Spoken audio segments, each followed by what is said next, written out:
And I said, this is what I'm doing. And I explained exactly what my issue was.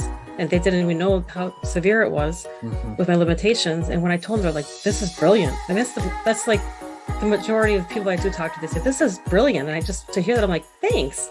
But then I'm like, the easy part was thinking about the idea. And then it was just like, well, what happens after that? Because I don't have any business background. So, but I got a lot of encouragement from family and it's good. It was very helpful to have them back me up for it. Welcome to the Crossing It Off podcast, where each episode we share the stories of individuals that are living out their bucket/life goal lists.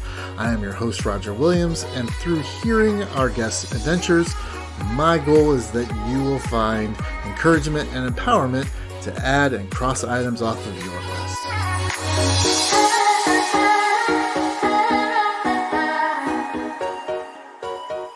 All right, so at this time, I'd like to welcome my guest, Leonarda, and she describes herself as courageous, selfless, compassionate, and patient, and what I know of her story, that all those things to be true.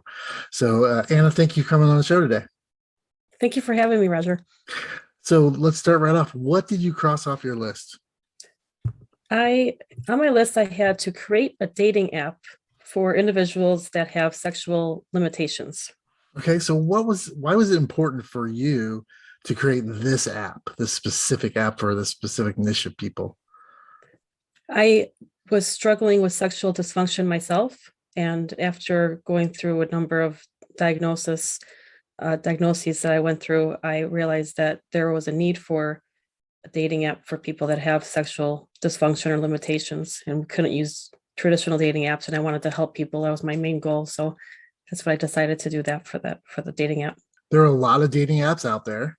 What differentiates yours? Tell me the name of it real quick. Entwine, Entwine. Okay, Entwine. What differentiates Entwine from the others to meet the needs of the other users? Well, for myself, I found that traditional dating apps were very intimidating because I had these sexual limitations. I'm not able to have intercourse; it's too painful.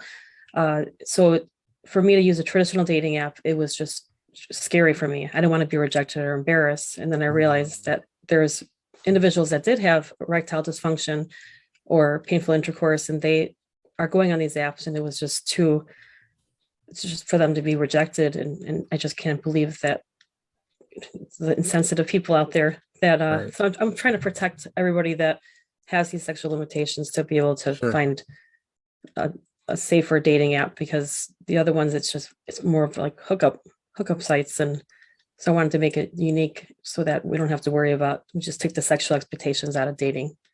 And is there something about the app and how it works that makes that easier? Or is it just the fact that it's labeled as a space for people with those concerns? It's for people for those concerns. Yeah. It's not, it doesn't have swiping involved, but it just has like a heart or an X if you like the person, if you don't like the person. So yeah, it's targeted towards individuals that do have those limitations. Huh. What was the response of your family and friends when you told them you wanted to do this? What did you do before you began this app as far as profession? And, was this a big change for you? And how did the people around you react to that? I was a stay-at-home mom when I was married for 20 years. And when I got divorced and I thought about this app, I thought, what am I doing? I think I'm a little crazy, but when I noticed when I started telling people, even my family, my friends, and I said, this is what I'm doing. And I explained exactly what my issue was. And they didn't even know how severe it was with my limitations. And when I told them, they're like, this is brilliant. And that's like the majority of people I do talk to, they say, this is brilliant. And to hear that, I'm like, thanks. But then I'm like, the easy part was thinking about the idea. And then it was just like, well, what happens after that? Because I don't have any business background. So, but I got a lot of encouragement from family and it's good. It was very helpful to have them back me up for it. Awesome. So that's always good for people to be positive and to have those kind of people around you. I've been lucky to have that in my life as well. So did you have to learn to code? What were some of the skills you had to learn? You said you didn't have a business background. You've been a stay-at-home mom. So what were some of the things that you had to learn specifically to make this happen? I didn't have to learn any coding or anything. So I had to have my idea and I had to find an app developer for it. Okay. And once I found the app developer, it didn't go so well, but I ended up hiring another one instead. But so they handled all the coding and everything, and they would show me the design of the app, and then I would just kind of say, yeah, that's good, that's bad, change this, change that. So thankfully, I didn't have to learn anything about coding. So was there something about choosing that developer that you learned?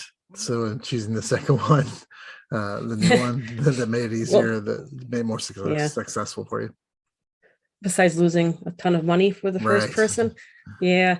I realized that there are a lot of good people in the world. So when I first talked to these guys, they were just like, oh, we care about you because you're a single mom now and you're using all your savings for this. We care about you. And then I realized they didn't care about me. They just wanted equity in my app before it was even launched. And then so I just had to let them go, and I almost gave up on my app, but then I realized I'm like, no, I can't give up. So I ended up finding a different guy, and he was very compassionate and actually did care about my app. So it was unfortunate I had to go through lose all those funds because I'm doing this on my own. But it's worth it because I just can't wait to start helping people with this. That's awesome. It's good that you found somebody to help you like that. How do you market this app in different ways to reach those you want to use it? It's a little tricky because a lot of people don't want to talk about that they have sexual limitations or sexual dysfunction. The majority of the users I have right now, we just launched end of August, but the majority of them are women. And it seems like the guys are not really, either they're not hearing about the app yet, or they just don't want to talk about it. It's very taboo. So I have been reaching out to physical therapists and using Instagram, Facebook, and just hoping that one day someone's going to be like, oh, I have that issue. And, and hopefully, word of mouth doesn't really work too much unless it's coming from a doctor. But word of mouth, like, you may have a friend that has ED, but he's not going to tell you that. And, I walk around and tell everybody I have a broken vagina, and they're like, what does that mean? Yeah, it's hard to get the word out, but I'm trying, and I'm definitely, it's growing now. So I'm happy that people are actually seeing it. Yeah, that's definitely interesting. I'm very lucky. I have other men around me that are pretty open and honest, and so but even that topic probably isn't something that's talked about very much, and odds are that probably several of them deal with it, and so that's a big hurdle to overcome for you and your app. So yeah, I hope you come up with solutions to market to those people. Thank you. What has been you talked a little bit about it, but what was your biggest doubt you personally had about doing this? Not just when you ran into the problems with the first developer, but like before you even started anything, what were some of the doubts you personally had? I just thought, like, am I supposed to hire people? Am I supposed to have an accountant? How am I going to make revenue? And it was just very overwhelming. Then I realized I got just one step at a time, because right now the app doesn't have any revenue, so I don't have to worry about that. So I'm just focusing on marketing. I'm doing it on my own. Most thing that I was afraid about was getting taken advantage of because they knew that I didn't have any business experience. So, but I couldn't give up. So that's why I just kept going and found someone else. Thankfully, that is good. And so the new developer, is that where you're getting most of your business advice from, or did you using some other tool or some other group to kind of help you with those things? I had so he handles, my app developer just handles the coding and then any kind of glitches that come up.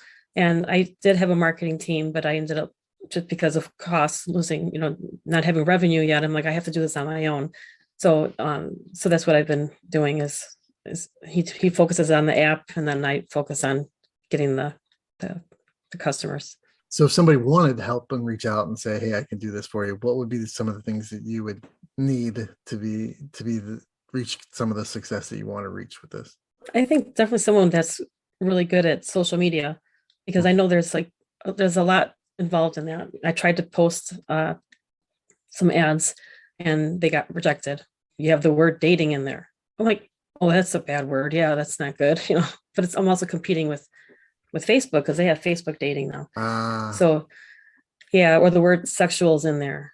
I can't use the word erectile dysfunction in the summary, so just like all these things that I don't know because I don't have a marketing mm, background. But for even someone just like a professional, let's say a urologist, to come in and say, hey, I have a way of reaching out to all these urologists so mhm, that we can tell our patients before they have a prostatectomy, uh, they don't have, and of course it's not, if they don't have a solution for their ED, then they can have this app, so just to get it to these health professionals or even cancer centers, because I'm also a breast cancer survivor. And that's my main audience that I would love to reach, is the cancer community. So it's just, there's so many different places, even like veterans. They mhm. they have PTSD, and may have ED or sexual dysfunction, and and they're depressed. And it's like, how do I reach all of them before they become to the point where they're suicidal? So there's Right. just all these different, anybody that can just jump in and be like, hey, Anna, I can handle all these physical therapists. I can handle all these urologists. That would be amazing.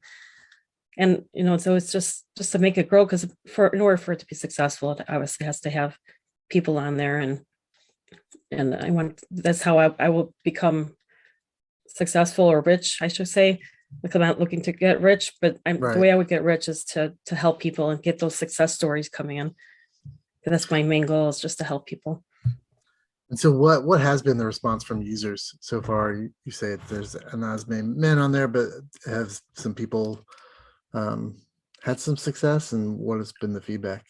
I haven't had, since it was end of August, I haven't had any responses yet as far as any successful matches, but I have had a couple people reach out to me, and actually a few people, but a couple did say, thank you so much. I've been single for 15 years, and I had a sexual dysfunction. I had sexual trauma in the past, whatever it is. And I finally can get into the dating world now, because they were intimidated. They were getting rejected. And another individual, man, said the same thing, similar. He's like, I'm tired of being lying to these women that I'm meeting, and Mm, I wait till the third, fourth date, and then they end up rejecting me. And it's like, now I finally have a place where I can comfortably date somebody, and without being, change, they can accept you for you. So just hearing that, I was just like, oh, just, that's what I love to hear, is people when they say like, oh my gosh, I've been waiting for something like this. So it's, I yeah. can't wait to hear the success stories for the people that are having matches, though. Yeah, it seemed to me that this app could provide that confidence, right? There's all different kinds of reasons why, I re-entered the dating world when I was 45 years old, and there's all different kinds of reasons people have for um, lack of confidence in getting involved in that process Mhm. again, especially if you haven't done it for multiple years. And Right. so having this to give people the confidence that they need to, like you say, not be rejected. I mean, that just kills me inside personally, that would be a reason why somebody might reject somebody. Oh But gosh, yeah. And if we have time later, I can even tell you about the stuff that guys have told me when I told them I have sexual limitations, and it's just so insensitive. And I'm like, I want to protect all these people that mm, hear these things. It's just like, when they hear them, like, what did you just say to me?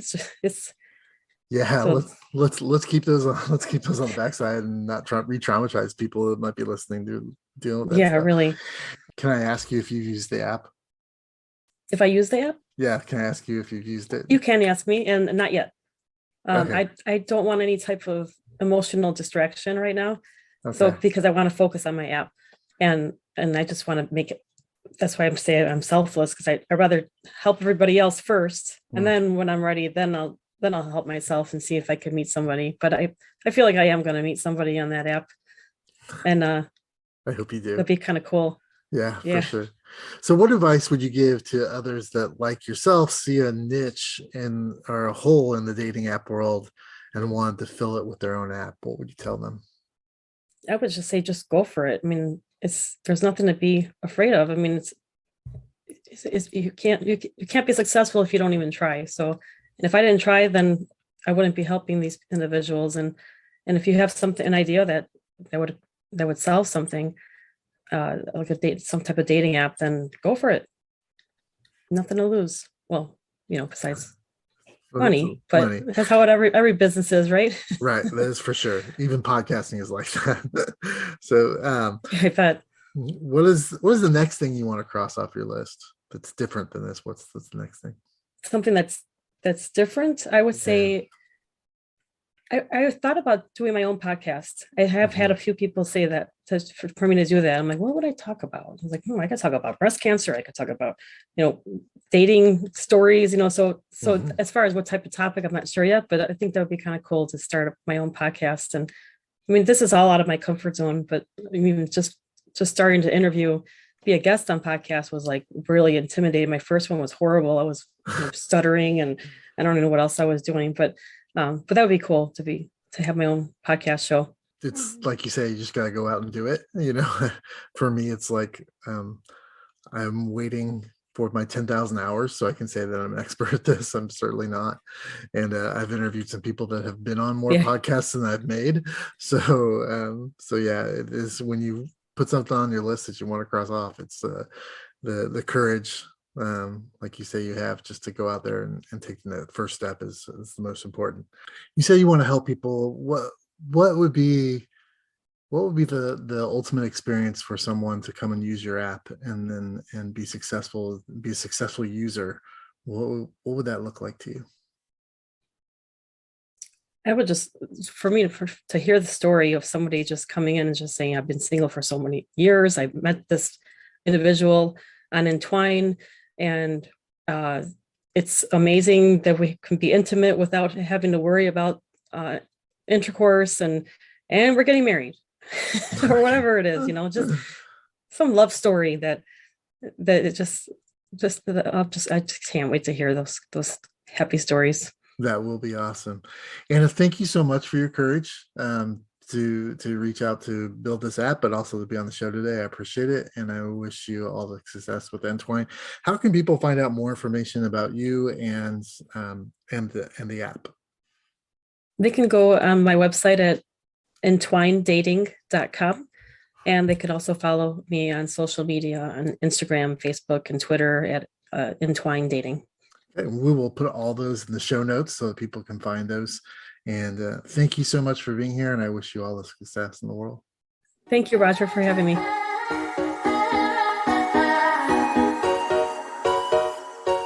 As a reminder to our listeners, in this episode's show notes, you will find links to learn more about this week's guest and information on how you can cross this item off of your list. You can follow my adventures with crossing items off my bucket list on Instagram and Facebook. And as always, new episodes of this podcast are available to stream every Friday morning.